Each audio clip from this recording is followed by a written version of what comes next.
안녕하세요. 3분 외교안보 브리핑 시간입니다. 오늘은 2020년 3월 6일 금요일입니다. 외교부, 중국엔 한마디도 못하고 100여 개국에 입국 금지 당하면서 일본에만 맞대응.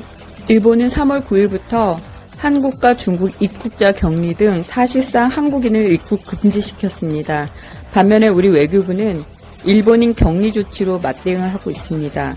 한국에 대한 입국 제한을 살펴보면 첫 번째, 한국인 입국자 2주간 격리, 두 번째, 무비자 입국 중단, 세 번째, 항공기 착륙 제한, 네 번째, 선박 여객 운송 정지 등. 지금까지는 우리나라는 일본에 90일 동안 무비자로 체류할 수 있었거든요.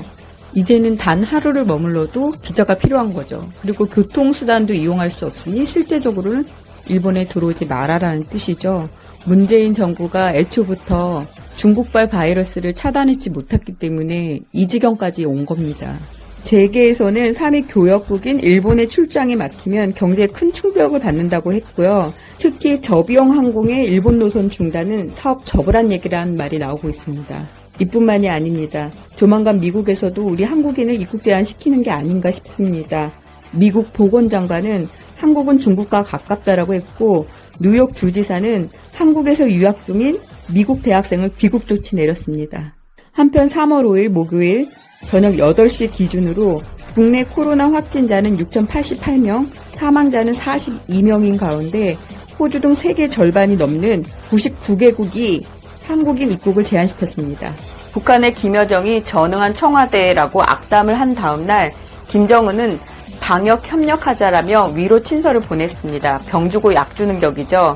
이에 대해 문재인 정부는 언제든지 좋다며 답신을 보냈습니다.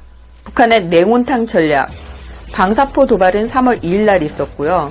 김여정의 악담이 3월 3일, 김정은의 친서가 3월 4일 날 있었습니다. 도대체 종잡을 수 없는 남매 정치, 북한 정치입니다. 전문가에 따르면 북한의 전형적인 대남 조련술로 이번엔 남매가 선악을 군담해 굿캅, 배드캅의 역할을 수행한 것이라고 보고 있고, 일각에서는 다른 제안을 걷어찼던 북한이 SOS를 했다는 건 코로나 사태의 수습이 힘들다란 의미로 봐야 한다고 분석했습니다. S&P는 올해 한국의 경제 성장률을 1.1%로 전망하고 있습니다. 보름 만에 또 0.5% 하향됐습니다.